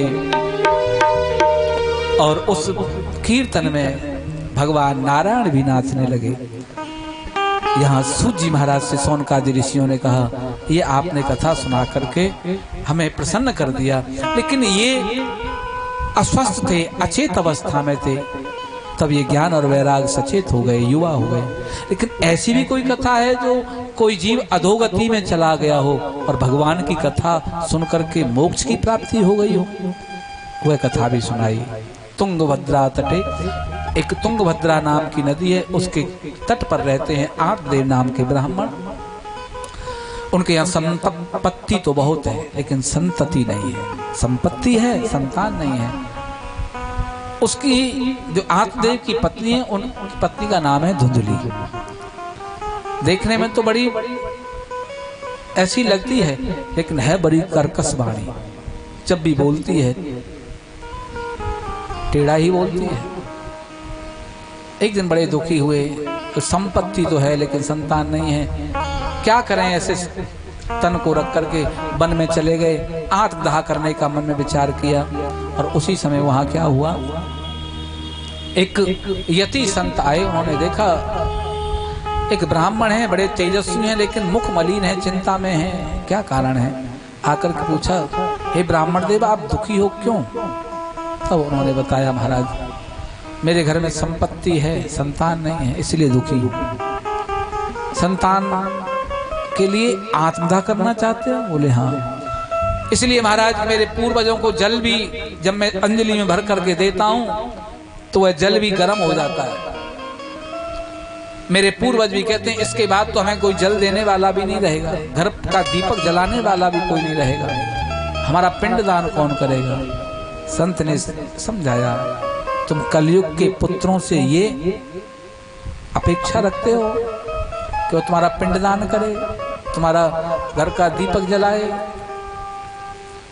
तुम्हारे आज के कलयुग के पुत्र ऐसे हैं कि माता पिता का श्राद्ध कब आता है ये पता नहीं। यहाँ की बात नहीं कर रहा हूँ, माता पिता का श्राद्ध कब आता है ये उनको पता नहीं है, वो तुम्हारा क्या पिंडदान करेंगे? कलयुग के पुत्र तो दीपक जलाने वाले नहीं, दीपक बुझाने वाले होंगे। अनेक बार बहुत बातें समझाई, लेकिन एक ही बात रट, ये पुत्र चाहिए। तो पुत्र का ध्यान किया, तब संत ने कहा, ओहो ब्राह्मण देवता, बड़े दुख की बात है, सप्त जन्मावधि पुत्रो नैव च, तुम इस जन्म की बात करते हो, तुम्हारे तो 7 जन्मों तक संतान का कोई योग है ही नहीं। यह सुनकर के अब तो मरने चला। बोले अब तो मुझे मर जाने दो, मैं मरूंगा। संत ने कहा क्यों मरता है? बोले बस अब तुम्हारी वजह से मरूंगा। संत ने कहा लो, पहले तो हम तो कह रहे कि पुत्र की वजह से, हमारी वजह से क्यों मर रहा है? बोले इसलिए मर रहा हूँ, तुमने बताया 7 जन्म तो संतान नहीं होगी, इसलिए मर रहा हूँ, और मैं मरूंगा, मेरी ब्रह्म हत्या तुम्हें लगेगी। संत ने सोचा हमने ये विचार करके आ गए थे इसके पास, कोई बेचारा सत्संगी है तो इसको सत्संग नहीं मिला, इसलिए निराश हो रहा है, चलो इसको सत्संग सुना करके धन्य कर देंगे। ये तो हमारे उल्टे गले पड़ गया, क्या किया जाए? बोले मेरे भाग्य में नहीं तो अपने भाग्य से दो। संत समझ गए कि इसको पुत्र चाहिए, तो उन्होंने एक फल दिया और फल लेकर के कहा अपनी पत्नी को खिला देना। ये फल लेकर के आया और धुंधली को दिया कि संत की प्रसादी ऐसे पा लेना, हमारे यहाँ संतान होगी। धुंधली के पास उसी समय पड़ोस में बैठी थी। उसने कहा अरे तो भाग्य खुल गए, किसी संत की प्रसादी है, तो गर्भवती हो जाएगी। अब इसको सोच क्या रही है, खा ले? बोले ये सोच रही हूं अगर मैंने ये खा लिया, हाँ, और मेरा गर्भ रह गया तो मेरा उदर बड़ा हो जाएगा। जब मेरा उदर बड़ा हो जाएगा, कहीं गांव में लग गई आग तो सब लोग तो भाग जाएंगे, मैं तो भाग भी नहीं पाऊंगी। पड़ोसन बोली हे भगवान, तू गांव में क्यों आग लगाए? और मैंने ये फल खा लिया, मेरा उधर बढ़ जाएगा, गांव में चोर आ गए, सब लोग भाग जाएंगे जान बचा के, मैं क्या करूंगी? और अगर ये मैंने फल खा लिया और मैं गर्भवती हो गई तो जितना मैं भोजन करती हूँ उतना क्या कर पाऊंगी? फिर उतना तो नहीं कर पाओगी, थोड़ा कम में काम चला लेना। और कम खाऊंगी तो मेरी शक्ति क्षीण हो जाएगी, मुझे कमजोरी आ जाएगी, घर का काम कौन करेगा। पड़ोसी ने कहा अपनी ननद को बुला लेना, वो तेरी सेवा कर देगी। ननद होती किस बात के लिए, इसीलिए होती हैं। भाई भाभी के जब कुछ होने वाला हो तो ननद को याद किया जाता है, उसके बदले में कुछ दे देना, वो तुम्हारा घर का खाप काम कर देगी। धुंधली बोली कि तुम मेरी ननद को नहीं जानते, वो तो बहुत महाचोटी है, मैं कहीं इधर उधर रही, वो सारा सामान लेके चली गई। पड़ोसन बोली हे भगवान तू जान, तेरे घर वाले, हम तो चले। उसी समय उसकी बहन आ गई धुंधली की, बड़ी चिंता में थी। बहन क्यों चिंता में हो? बोले तेरे जीजाजी ये फल लाए हैं, क्या करूं, मैं इसे खाऊंगी नहीं, और नहीं खाया तो फिर उनको पता चल जाएगा। उसने कहा क्यों चिंता करती हो, मैं गर्भवती हूँ। बहन ने कहा मैं गर्भवती हूँ, एक काम करना, मेरे यहाँ संपत्ति नहीं है, संतान बहुत है, तुम्हारे यहाँ खाने वाले नहीं है, खाने के लिए बहुत है, मेरे यहाँ खाने वाले बहुत हैं, खाने के लिए नहीं है। मैं अपने पति को समझा दूंगी, तुम उनको कुछ दे देना। ठीक है, इस फल का क्या करूं? बोले तेरे आंगन में जो गाय बंधी है इसको खिला दे। वो फल तो गाय को खिला दिया। आंख देव ने पूछा तुमने फल खा लिया? बोले खा लिया। धुंधली ने कहा कि मैं अपनी बहन के यहाँ चली जाऊं, यहाँ पे मेरे से काम तो हो नहीं पाएगा। ऐसा आत्मदेव को माया जाल में फंसाया और वो चली गई। दोनों बहन वहीं रहने लगी। जब उसकी बहन की संतान हुई तो उस बालक को लेकर के आई। आत्मदेव बड़े प्रसन्न हुए, चलो बालक हो गया, इसका नामकरण करूंगा मैं। धुंधली बोली कष्ट पाया मैंने, दुख पाया मैंने, नाम रखोगे तुम। मेरा नाम धुंधली तो मेरे पुत्र का नाम धुंधकारी। हाँ, नाम भी वैसा ही। सब जगह ध्यान रखना, नाम का भी पूरा प्रभाव होता है। कंस को मरे इतने वर्ष हो गए, किसी ने अपने बेटे का नाम कंस रखा। रावण को मरे इतने दिन हो गए, किसी ने रावण रखा। मंथरा कब की गई, नाम किसी ने नहीं रखा। लेकिन हर गांव में मंथरा होती है, तुम्हारे गांव में नहीं, अलग बात है, हमारे गांव में है मंथरा। कहते मंथरा कभी नहीं मरती, वो तो रहना वाले अच्छे हैं कि यहाँ नहीं है, नहीं तो हर गांव में मंथरा जरूर मिलती है। तो मेरा कहने का मतलब ये है कि किसी ने अपनी बेटी का नाम मंथरा नहीं रखा, नाम का भी प्रभाव होता है। इसका नाम धुंधली, इसने अपने बेटे का नाम रख दिया धुंधकारी। अब क्या हुआ, 3 महीने बाद एक गाय के बालक का जन्म हुआ, बछड़ा नहीं, मनुष्य। कान गाय के जैसे थे, पूरा शरीर मनुष्य का था, तो कान गाय के जैसे होने के कारण उनका नाम हो गया गोकर्ण। बोलिए गोकर्ण जी महाराज की जय। अब दोनों बालक बढ़ने लगे, नाम दोनों ने कमाया, धुंधकारी ने भी नाम कमाया और गोकर्ण ने भी नाम कमाया। कि गोकर्णो पंडितो ज्ञानी धुंधकारी महाखल। धुंधकारी महाखल हुआ, नाम दोनों ने कमाया, विख्यात दोनों हुए। धुंधकारी था, गांव में जाता, खेलते खेलते गांव में आग लगा दे, बच्चों को।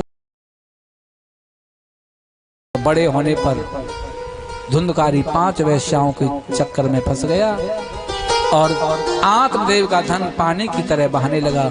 एक दिन आत्मदेव दुखी हुए, उसको समझाने लगे मैंने इतने परिश्रम से धन कमाया और इस धन को तू वेश्याओं के चक्कर में बर्बाद कर रहा है।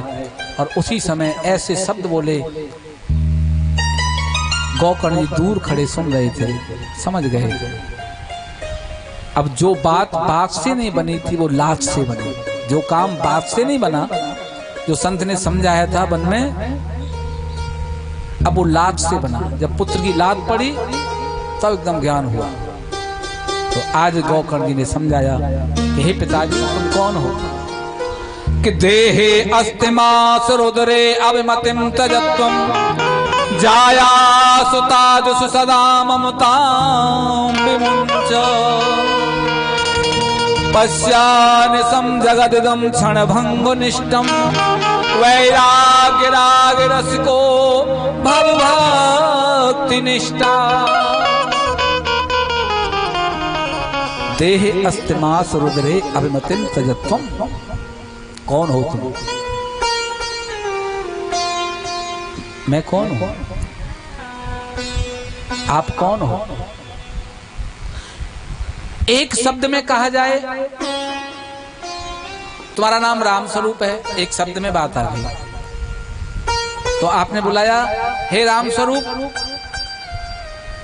तो जैसे ही राम स्वरूप को आवाज लगाया तो वो आ गया। कौन हो तुम? वो कहेगा राम स्वरूप। ये क्या है? नाक। ये क्या है? कान। ये क्या है? मुंह। ये क्या है? हाथ। ये क्या है? पैर। अरे भाई, तू नाक है कि राम स्वरूप है? तू कान है कि राम स्वरूप है? तू पैर है कि राम स्वरूप है? कौन है हम?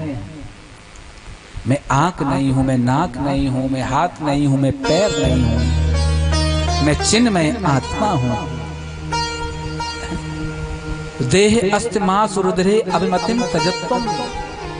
हे पिताजी, इस देह से जो बने हुए संबंध है उनको छोड़ दो। केवल कि धर्मम भजस्व तत्वम त्यज लोक धर्मान सेवस्व साधु पुरुषाम जहिम काम कृष्णा अन्यस्य दोष गुण चिंतन मासु मक्त्वा सेवा कथा रसमहो नितराम पिबत्वम।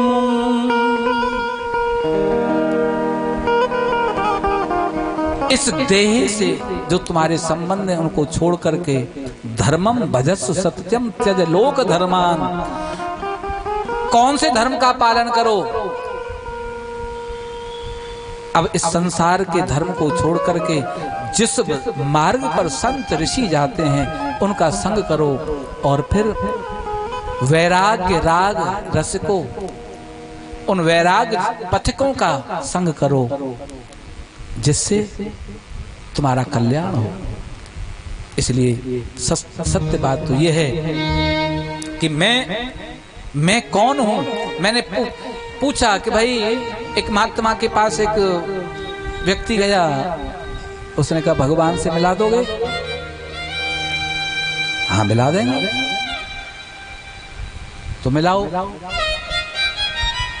बोले तुम्हारा नाम क्या है? तुम्हारा नाम क्या है? बोले मेरा नाम है लाल सिंह। लाल सिंह? मैं तेरा नाम पूछ रहा हूं, तेरा। बोले मेरा नाम लाल सिंह है। संत ने कहा तेरा नाम क्या है? बोले मेरा नाम लाल सिंह है। अब वो व्यक्ति बोला मैंने सोचा कोई अच्छा संत हो गया तो पागल मिल गया। नाम बता रहा हूं फिर भी कहता है कि तुम्हारा नाम, तुम्हारा एड्रेस क्या है? उसने अपना एड्रेस बता दिया, रहना गांव हाथरस के पास। तुम्हारा एड्रेस? अरे महाराज मेरा ही एड्रेस है, हाथरस के पास में रहना गांव में, वहां रहता हूं। संत ने कहा तुम्हारा एड्रेस? उसने सोचा कि यहां से जान छुड़ा के भागो, ये पागल है। अपना नाम बताता हूं तो कहता है अपना नाम बता, एड्रेस बताता हूं तो अपना एड्रेस बता। उन्होंने हाथ जोड़ के अच्छा महाराज। तो जैसे चलने का संत ने कहा जा रहा है? बोले महाराज मैं अपना नाम पता करने जा। उन्होंने सोचा जान तो छुड़ाओ कैसे भी। उसने कहा अपना नाम पता करने जा रहा हूं और अपना एड्रेस पता करने जा रहा हूं। जब मैं अपना नाम और एड्रेस पता करके आऊंगा तब आपसे मिलूंगा, तब आप मुझे भगवान से मिला देना। संत ने कहा रोक। हाँ। बोले जिस दिन तुझे अपना नाम पता लग जाएगा, जिस दिन तुझे अपना एड्रेस पता लग जाएगा, उस दिन तुझे मेरे पास आने की जरूरत नहीं है, उसी दिन तुझे भगवान मिल जाएंगे। सत्य बात तो यह है कि ये तो हमारे संसार का व्यवहार करना था कि ये शरीर को नाम रख दिया, राम स्वरूप हो गया, लाल सिंह हो गया। लेकिन मैं कौन हूँ, मेरा नाम क्या है, मेरा असली एड्रेस क्या है, ये तो आए हैं घूमने के लिए, चले हाँ? 10 दिन के लिए ऋषिकेश चले गए, लौट के फिर रहना में ही आते हैं। ऐसे हम भी यहाँ आए हैं, कोई 70 वर्ष के लिए, कोई 80 वर्ष के लिए, कोई 90 वर्ष के लिए घूमने आए हैं। फिर कहाँ जाओगे?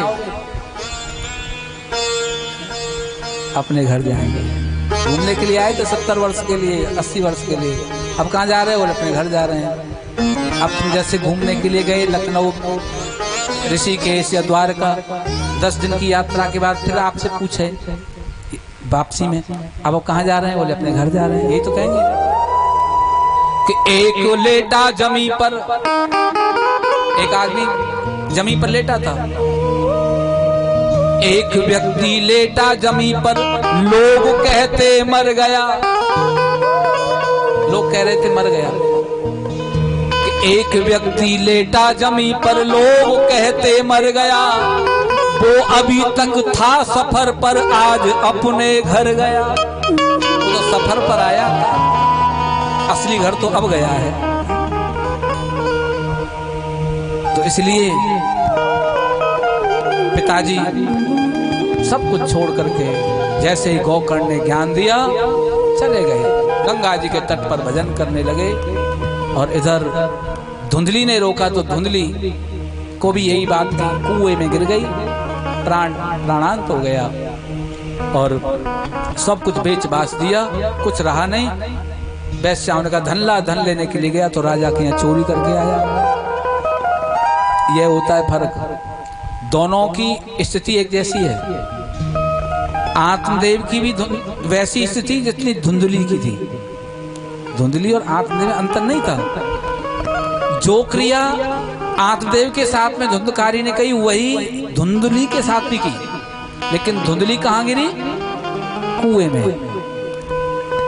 और उसी स्थिति से आत्मदेव मुक्त हो गए। क्यों? संग के कारण।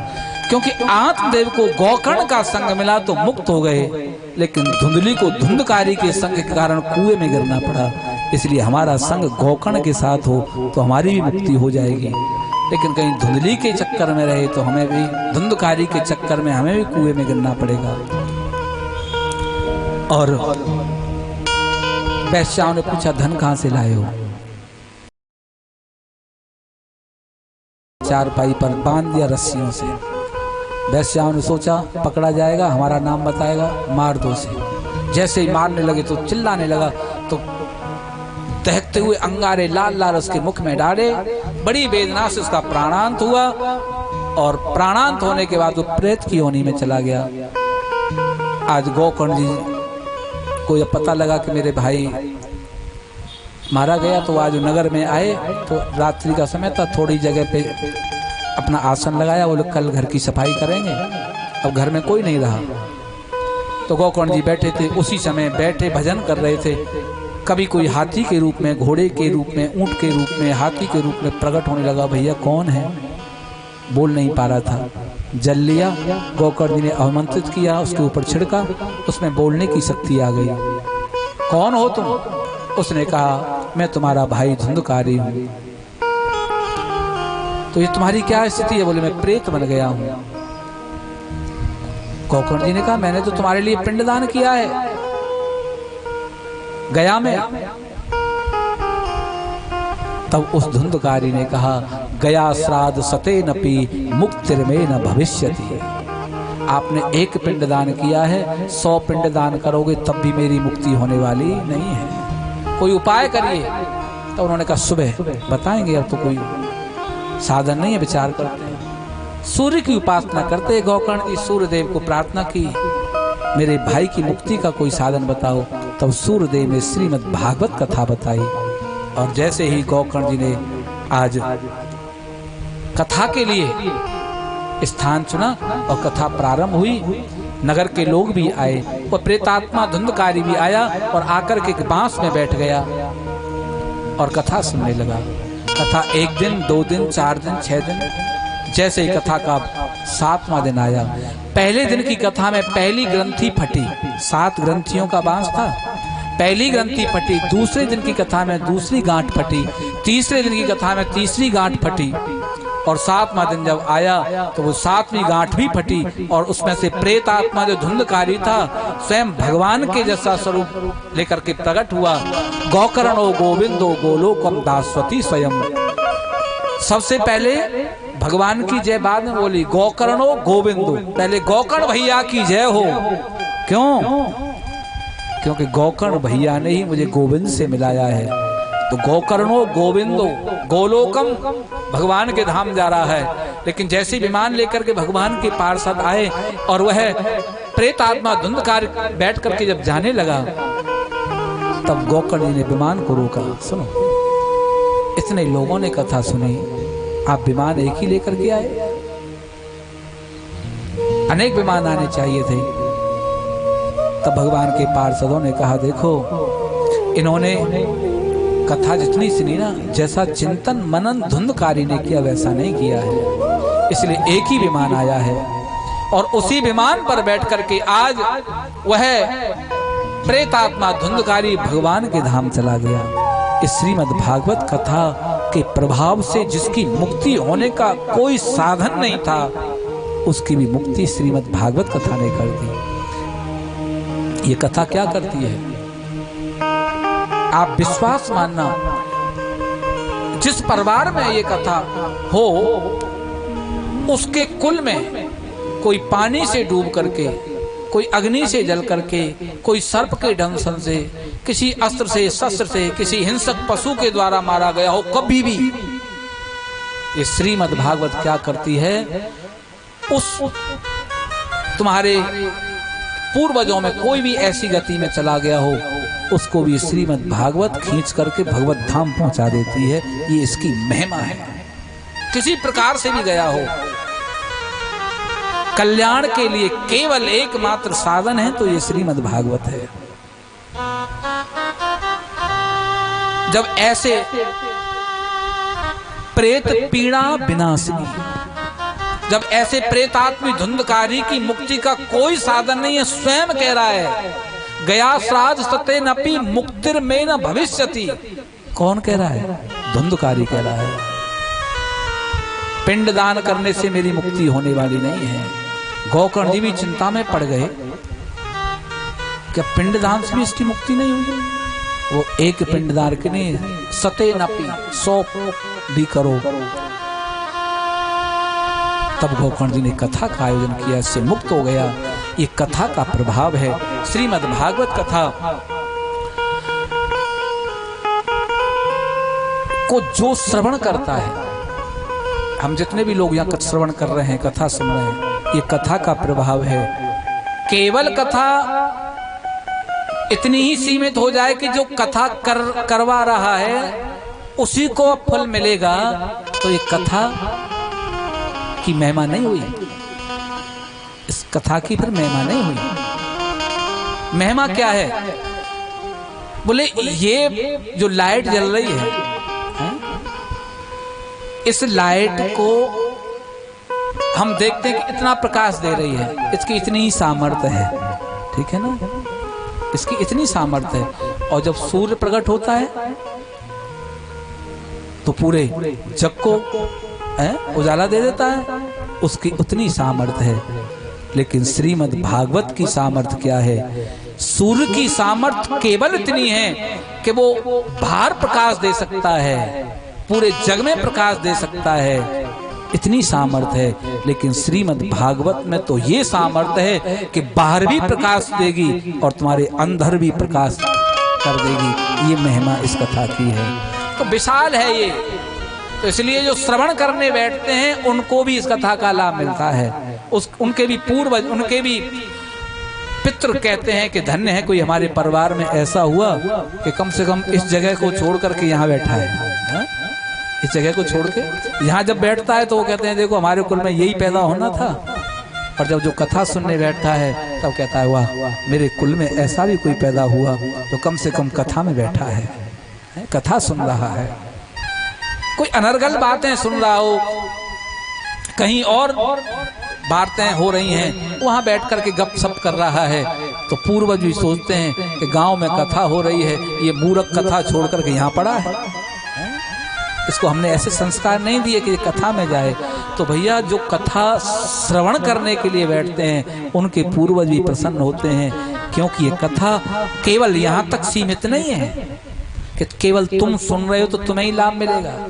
नहीं नहीं, इस कथा का ऐसा लाभ है जो सुन रहा है उसे तो लाभ मिलेगा ही मिलेगा, लेकिन जिसकी हमारे पिताजी, दादाजी, परदादाजी, जहां तक उसका लिंक है, ये तार है ना, इसमें करंट है,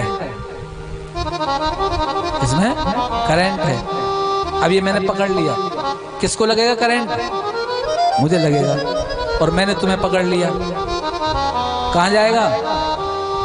और तुमको किसी तीसरे ने पकड़ लिया, करंट कहां जाएगा? तीसरे में चला जाएगा। तीसरे ने किसी चौथे को पकड़ लिया, चौथे में चला जाएगा। जैसे जैसे पकड़ते जाओगे करंट फैलता जाएगा। अरे जब ये बिजली का करंट फैल सकता है तो क्या कथा का करंट वहां तक नहीं फैल सकता है? ये भी फैल सकता है। तुम्हारे पूर्वजों का भी कल्याण कर देगी ये भागवत कथा। जो इस कथा को श्रवण करते हैं उसका लाभ है। इसका नियम है जो कथा करा रहे हैं, नियम संयम से 7 दिन रहना। वैसे तो यहाँ है नहीं, फिर भी हमारे कहने की मतलब है कि लहसुन प्याज आज का 7 दिन बिल्कुल त्याग रखना और अनर्गल बातों से 7 दिन दूर रहना। दुकान जानते हैं? दुकान, एक तो वो दुकान है, एक ये दुकान है, दुकान ये भी चलती है। दुकान यहाँ कम चलती होगी, खूब चलती है, चलाओ। तो ये भी दुकान है। एक दुकान तो वो है कि परचून की दुकान है, ये भी चलती है दुकान। तो इसको 7 दिन बंद करना है, क्योंकि भैया थोड़ी बंद रहो और 7 दिन के बाद फिर शुरू करना। तो किसी की बुराई, किसी का जब हम करते हैं तो आलोचना तो क्या होता है कि 4 घंटे कथा सुनोगे तुम और तुम वो बेचारा घर पे पड़ा, उसकी तुमने करी निंदा, तो 2 घंटे का फल उसे घर बैठे मिलेगा और उसने 2 घंटा जो कमाया वो तुम्हें दे देगा, ले जा मेरे पास से, तुम उधर दोगे वो इधर देगा। तो ऐसे झंझट में 7 दिन नहीं पढ़ना। ये श्रीमद् भागवत भगवान का स्वरूप है, इसलिए इसकी प्रदक्षिणा करना। 1 करो, 11 करो, 21 करो, 51 करो, 108 करो। ठीक है, जिन्होंने कलश उठाए वो तो कम से कम करें। और माताओं का भाव रहता है, कोई टॉपी से, कोई बादाम से, कोई मखाने से, ऐसे ऐसे करते हैं। तो हमारा तो एक ही कहना है, कोई टॉपी से करो मत करो, मखाने से करो मत करो, बादाम से करो मत करो, ठीक है, लेकिन मन से जरूर करो। मन से एक ही परिक्रमा करोगे तो तुम्हें लाभ देगी। और केवल बादाम दिखा दिखा करके टन रे टन ये ले, क्या देख रही है? ये बादाम चढ़ा रही हूँ। भगवान कहते मुझे क्या दिखा रही है? ये बादाम तो मैंने ही तुझे दिए हैं। इसलिए ध्यान रखना, मन से जो चिंतन करके एक भी परिक्रमा लगाओ तो आनंद की बात है। तो कहने का मतलब यह है कि 7 दिन नियम संयम से रहना है। और नाम संकीर्तनम यस्य सर्व पाप प्रणाशनम, जब भी रहो तो क्या करना है? गुनगुनाते रहो, कृष्ण नाम गुनगुनाते रहो। और बस यही आनंद है। श्री कृष्ण गोविंद हरे मुरारे, गोविंद मेरो है अच्छा, एक बात बताएं? बोले हाँ। आज तक हम क्या कह रहे थे? ये मकान मेरो है, ये दुकान मेरी है, यही तो गाते हैं। लेकिन 7 दिन बोलो तुमको बना लिया, बहुत दिन फिर बना लेंगे। 7 दिन के बाद तुम कौन से भागे जा रहे हो? तो क्या करना है? बोले 7 दिन अब क्या है? गोविंद मेरो है, गोपाल मेरो है, गोविंद मेरो है, गोपाल मेरो है, गोपाल मेरो है, गोविंद मेरो है, गोपाल मेरो है, गोविंद मेरो है, गोपाल मेरो है। श्री बांके बिहारी नंदलाल मेरो है, श्री बांके बिहारी नंदलाल मेरो है।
जीवन भर करो वो तुम्हारी इच्छा है, जीवन भर कहो तो तुम्हारी इच्छा है, लेकिन 7 दिन कम से कम कहो ये मेरी इच्छा है।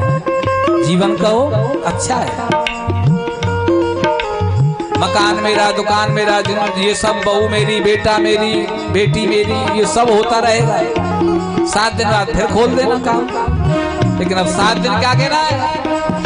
श्री बाके बिहारी नंदलाल मेरो है, श्री बाके बिहारी नंदलाल मेरो है, गोपाल मेरो है,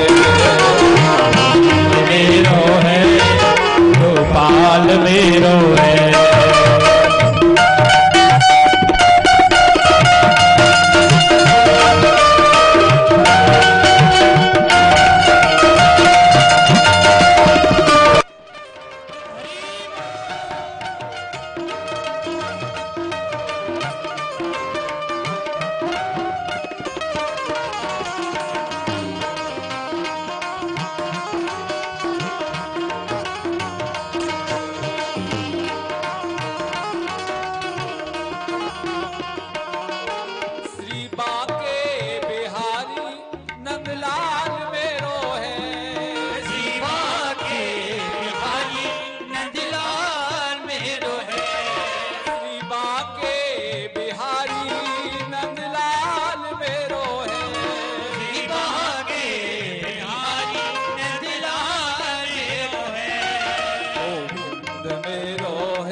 जय जय श्री राधे श्याम। आज की कथा को यहीं विराम देंगे और कल से जो कथा का समय रहेगा वो 1 बजे से है, ताकि समय से आप आओ और समय से हम तुमको जाने देंगे, ठीक है। और बाकी तो संसार में काम चलते रहेंगे। तुम नहीं थे तब भी चल रहे थे, तुम हो तब भी चल रहे हैं, तुम नहीं रहोगे तब रुक जाएंगे, तब भी चलेंगे।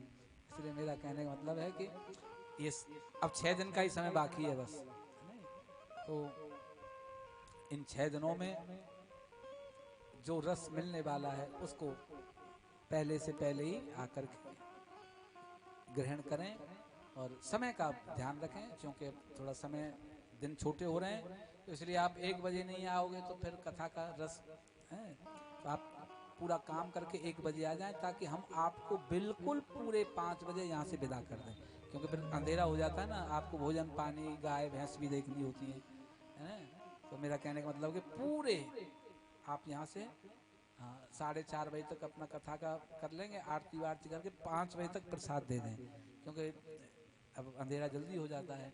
तो लेकिन उसके लिए आपको एक बात ध्यान रखनी है, 1 बजे आपको आना है, ताकि हमारा भी मन बनता रहे कथा में।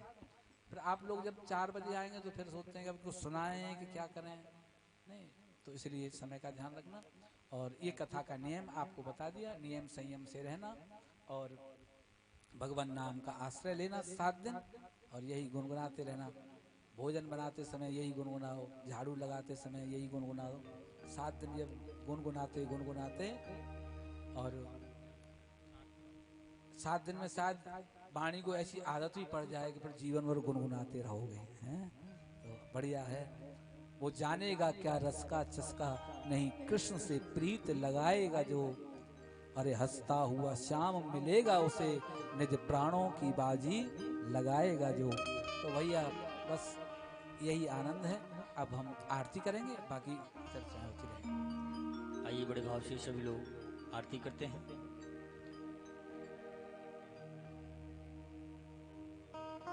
सभी स्थान पे अपने स्थान पर खड़े हो जाएं।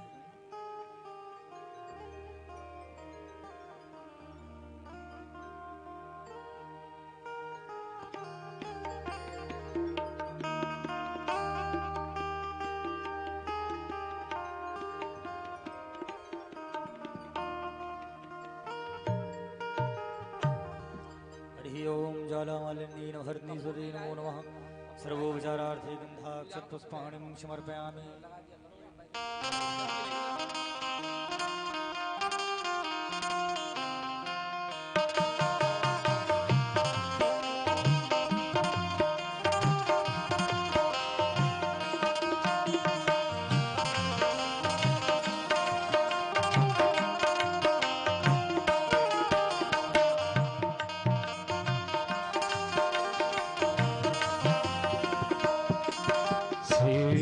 बाके बिहारी तेरी आरती गाओ, बाके बिहारी तेरी आरती गाओ।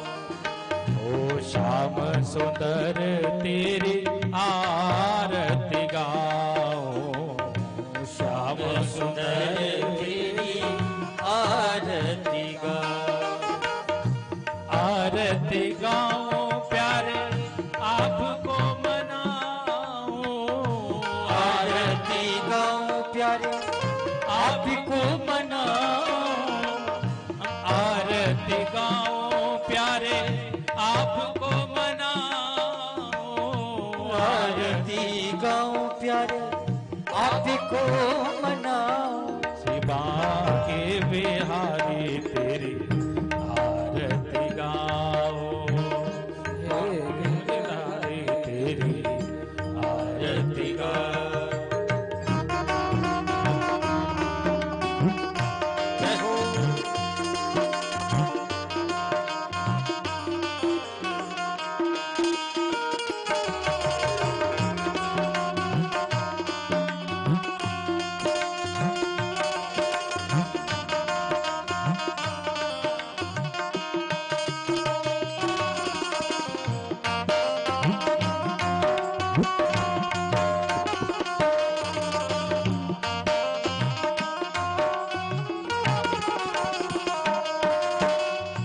मोरे मुकुट तेरे शीस पे सोहे, मोरे मुकुट तेरे शीस पे सोहे। प्यारी बंसी मेरो मन मोहे, प्यारी बंसी मेरो मन मोहे। देख छवि बलिहारी में जाओ, बाके बिहारी तेरी आरती गाओ।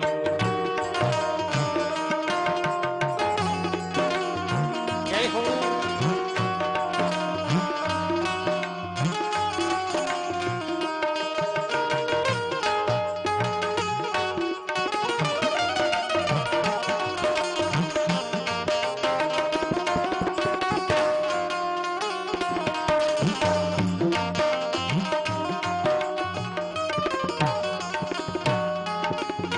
चरणों से निकली है गंगा प्यारी, चरणों से निकली है गंगा प्यारी।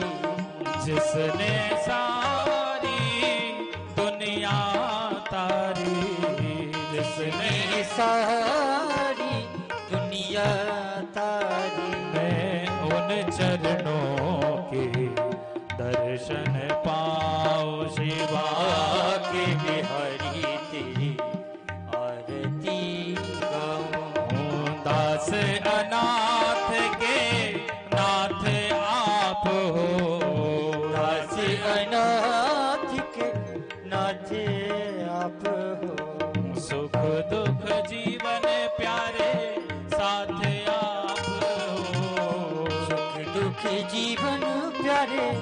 साथी आप हो। मैं हरि चरणन में शीस नवाऊं। बाके बिहारी तेरी आरती गाऊं। श्री हरिदास के प्यारे तुम हो। श्री हरिदास के प्यारे तुम हो। मेरे मोहन जीवन धन हो।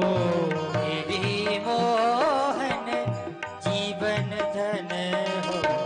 देख युगल छवि बले बले जाऊं। बाके बिहारी तेरी आरती गाऊं। श्री माँ के बिहारी तेरी आरती गाऊं। बाके बिहारी तेरी आरती गाऊं। श्री